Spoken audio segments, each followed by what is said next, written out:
Ridwan Hisyam mendukung musyawarah nasional luar biasa atau Munaslup partai selama sesuai aturan partai. Menurutnya, kerja konsolidasi Bahlil Lahadalia sebagai ketua umum selama 1 tahun tidak berjalan maksimal, sehingga suara partai di daerah turun. Bahlil dinilai terlalu fokus bekerja sebagai menteri dan mengesampingkan perannya sebagai ketua umum Partai Golkar.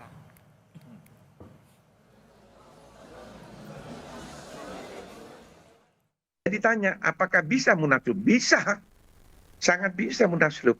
Nah, apa indikasinya? Ya indikasinya setelah 1 tahun periodisasi ketua umum ini, konsolidasi organisasi tidak berjalan dengan mulus, tidak tuntas. Karena di desa, para kader-kader teritorial desa mengeluh sekarang. Saya tanya, kenapa? Ya suara kita turun, Pak. Apalagi opini di pusat. Seperti ini, tidak selesai-selesai kita, Pak. Ketua umum lebih banyak bertugas sebagai pembantu presiden. Nah, sekali-sekali ngurusi partai. Apalagi pengurus DPP yang lainnya tidak tahu kemana. Nah, ini ada masalah kan artinya kan. Istana ikut merespons soal isu Munaslup Golkar. Menteri Sekretaris Negara Prasetyo Hadi meminta isu ini tak dikaitkan dengan istana. Prasetyo bilang istana tidak mengetahui urusan internal partai politik. Pemerintahan Prabowo kini fokus pada program Presiden Prabowo, bukan urusan partai politik. Tolong jangan segala sesuatu tuh misalnya dikaitkan dengan istana ya. Bahwa Partai Golkar adalah salah satu partai koalisi utama dari pemerintah, iya.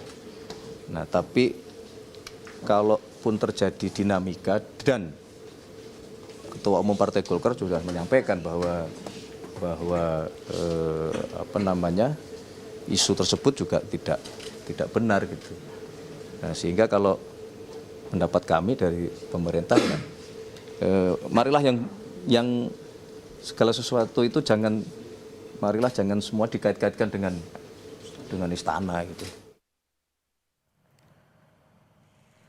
Pengamat politik sekaligus Direktur Eksekutif Trias Politika Strategis Agung Baskoro bilang kursi Ketua Umum Golkar akan terus panas. Agung menilai sebagai partai besar tanpa pemilik saham tunggal wajar jika kursi Ketua Umum Golkar selalu panas.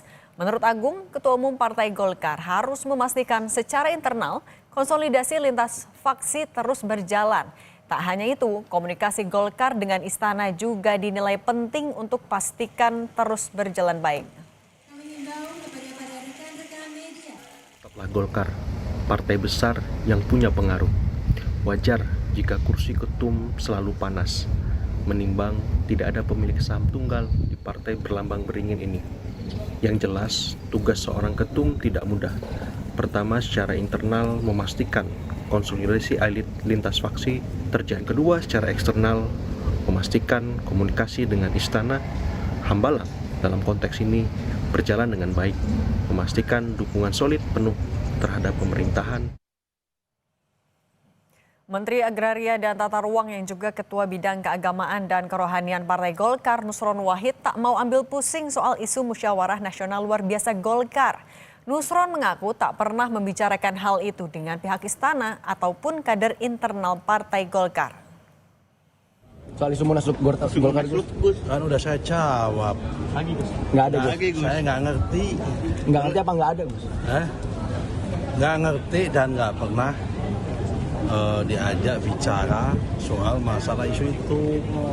Udah saya jelasin. Tapi bukan berarti isu itu nggak ada kan, Gus, di internal Golkar, Gus? Nggak ngerti saya kalau soal itu. Tapi saya nggak pernah diajak bicara soal itu. Oh, berarti ada dong, tapi Gus nggak diajak? Saya nggak pernah diajak bicara sama lingkaran istana soal itu. Pernah ada.